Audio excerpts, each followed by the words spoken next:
You've probably heard the story of Jamestown, right? The first permanent English colony in America, Pocahontas, Captain John Smith. It's all part of this foundational American story we learn. But you know the version we usually get? It's a little clean. The reality was so much darker, so much more desperate, and it tells a really tough story about what survival actually costs. Wow. That is not poetry. That's a direct quote from George Percy, the guy who was president of Jamestown during its absolute worst moment. He's trying to describe a feeling, a hunger so deep, so agonizing, that it pushes people right to the very edge of what it means to be human. So that's the big question, isn't it? The colony wasn't just struggling, it was literally eating itself to survive. It should have been a complete and total failure. So how in the world did the handful of people who were left manage to pull back from the brink? Well, the answer isn't just about toughness. It's a really complex story of learning, of exchange, and yeah, ultimately, of a tragic betrayal. Okay, so before we get to how Jamestown survived, we really need to understand just how close it came to being wiped off the map. This wasn't just a tough winter. This was a complete and total collapse of their entire world. I mean, talk about bad timing. The colonists show up right at the beginning of the worst drought the region had seen in nearly 800 years. This wasn't just a string of bad luck. It was a massive, sustained environmental disaster that led to what they called the starving time. It was so bad that by May of 1610, the survivors just gave up. They decided to abandon the whole thing. And it wasn't just one thing that went wrong. It was like a perfect storm of disaster. First off, they sent the wrong people, so-called gentlemen who had no idea how to work the land. And the English crops they brought, they just died in the sandy soil. Then you have that killer drought, which hurt both them and the local Powhatan tribes. That meant the trade they depended on for food broke down, which pretty quickly led to all-out war. The Powhatan ended up surrounding the fort, cutting them off from any hope. And the human cost? It's just staggering. In the fall of 1609, there were about 240 colonists there.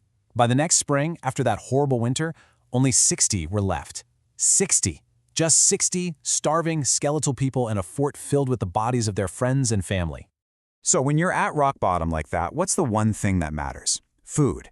They had to solve the most basic problem there is. How do we eat? Everything that happens next, every decision, every bit of conflict, every truce, it was all driven by this one desperate, all-consuming need. This is where Captain John Smith comes in with his famous and frankly brutal rule. Even before the worst of the starving time, he saw what was happening. He saw the laziness, the terrible planning. So he brought in this harsh, military-style discipline. He basically forced them to snap out of it and face reality. It was tough, for sure, but it was probably the first necessary step. But you can't just discipline your way out of a famine. The real game changer was when they finally admitted that their English way of doing things was a total failure. Their wheat wasn't growing. The only way to survive was to learn from the people who actually understood the land, the Powhatan. They started growing maize or corn, but it was more than that. They learned this incredibly sophisticated technique called the Three Sisters, planting corn, beans, and squash all together in a way that helped each plant thrive. It was brilliant. And this desperate hunt for food, it basically cracked open the door to a much bigger exchange between these two worlds. It went way beyond farming. It became this huge transfer of technology, knowledge, goods, and even biology that would change both societies forever. Let's be honest, the English were basically infants in this new world. They were helpless.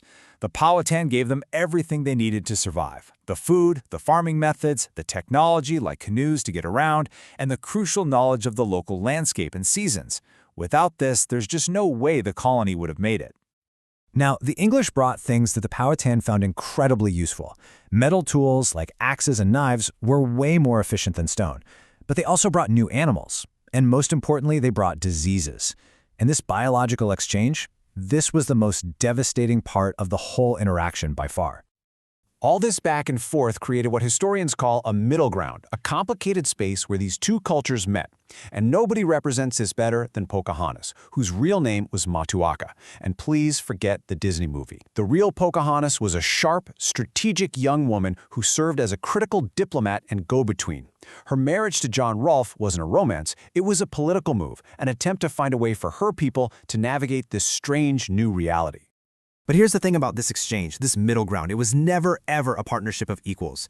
It might have saved the English, but for the Powhatan, it planted the seeds of their own destruction. Even the good things the English brought had a hidden cost. A metal axe is great, right? But it also meant native communities started to depend on trade with Europeans. This new dependency changed their entire economy, even pitting tribes against each other as they competed for furs to trade. It made them vulnerable. And if you want to see the imbalance in this relationship, look no further than the biological exchange. It's horrifying. On one side, you have some new foods which had a small positive impact. On the other side, an absolute apocalypse. Old world diseases like smallpox and the flu, which the native people had no immunity to, wiped out more than 80% of the population in some places. It was catastrophic. So, when you put it all together, the story of how Jamestown survived is also the story of how a really tragic and destructive pattern got started. This quote from our source material just nails it. The relationship started out as a two-way street because both sides needed something. The English needed to not starve, the Powhatan wanted new tools.